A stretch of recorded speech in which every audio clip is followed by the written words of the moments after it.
I just told his ass, that's what we love that. Keep talking that. That's what we like. Well, I love it, So, he ain't say nothing back, but I'm pretty sure he heard me. They heard me. Yeah, we live for that. Okay, am I the only one who just loves the way he said that? Put it on a T-shirt. I don't know if I'd wear it, but put it on a T-shirt. Awesome. Anthony Edwards was brilliant, but I want to start with this. I want to really sort of zero in on Jokic here, Big Perk, because he's won 3 out of the last 4 MVPs. But the reality is that since they became the best team, they really haven't had a moment of truth. They cruised through last year's playoffs. They beat lowly seeded teams easily to do it. This was the first moment that they were facing their mortality. And Jokic in these 2 games on the road had 59 points, 16 assists, 21 rebounds, and shot 25 of 44 from the floor. This looked like a different kind of test for him, Big Perk, and I thought he passed with flying colors. He did, an A+. And look, you read the box score and his stats, obviously a force on the offensive end. But I'm going to tell you something. If you go back and watch games 1 and game 2, Jokic was horrible defensively, especially in the pick and roll.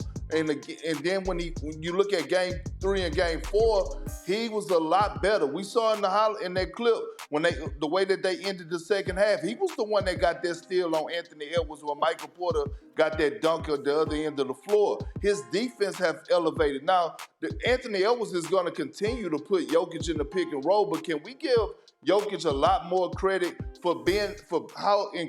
he's in great shape when it comes down to being able to play those type of minutes at that level on both ends of the floor, right? We know what's required from him offensively, right? Being the guy that's going to have the ball in his hands, being the guy that's got to play through contact. He's banging with Rudy. He's banging with Karl Anthony Towns. He's banging with Naz Reid. And at the end, he's still able to come in the fourth quarter and dominate. This man is spectacular. I call him first team all whack body, but he is in great shape. If Joel Embiid could take a page out of his book on that note, boy, I'm telling you, he'll be different. There's an interesting thought. Windman, how about it? How about the Joker not yoking around last night?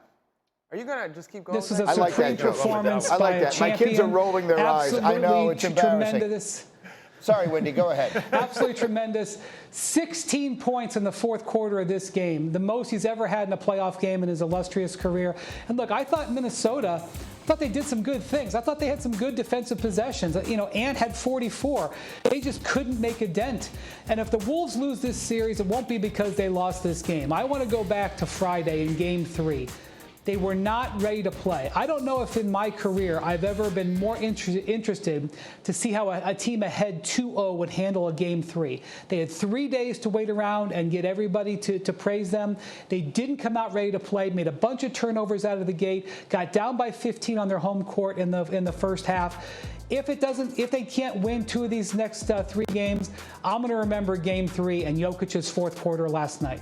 And Alan, I know you're going to remember their coach, Mike Malone, and the way he handled this situation, too. Yeah, with the extra days off, of course, you had one team that was getting all the flowers and praise, and that was the Minnesota Timberwolves. And then you had another team that had to face a lot of adversity. And first thing was, of course, Jamal Murray and him not talking, and then finally talking about throwing that heat pack onto the floor. And Michael Malone basically looked at his team and he said, we're the defending champs. Play like it and act like it. And then he put together a video, which is a motivational video straight out of the playbook of Pat Riley, where he took people like us and he showed them, all of us that were saying, Denver's cooked. This series is over.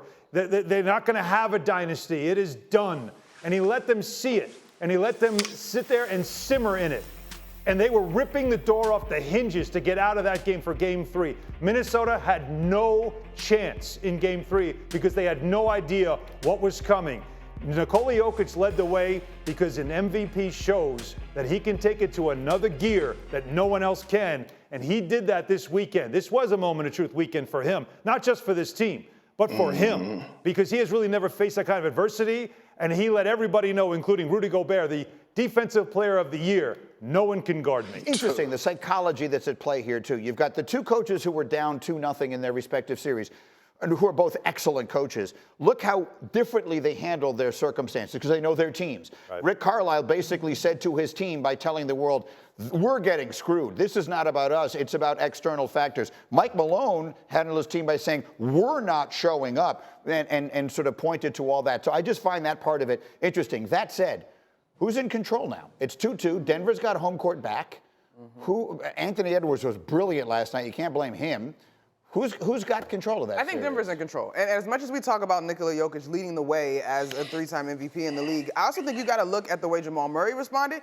We were talking about Jaden McDaniels smiling and defending him through the first 2 games. He had not been productive. He goes in, gives you 24 and 19 in the 2 games respectively. Aaron Gordon last night, right? 27 points from him. And to me, Aaron Gordon is a tremendous release valve because of the attention that Jokic and Murray draw. When Aaron Gordon is getting going, it's usually not a good sign for the opposing team unless they figured out a way to completely stifle Nikola Jokic. But the baskets that he was scoring, the assists that they were just easy flow, rhythm. He got this crazy shot, which was like a super momentum moment for AG. And so you saw the totality of a squad that has championship medal show up. You saw the champions. They arrived in the series. And, you know, can we just at least point out one thing, though?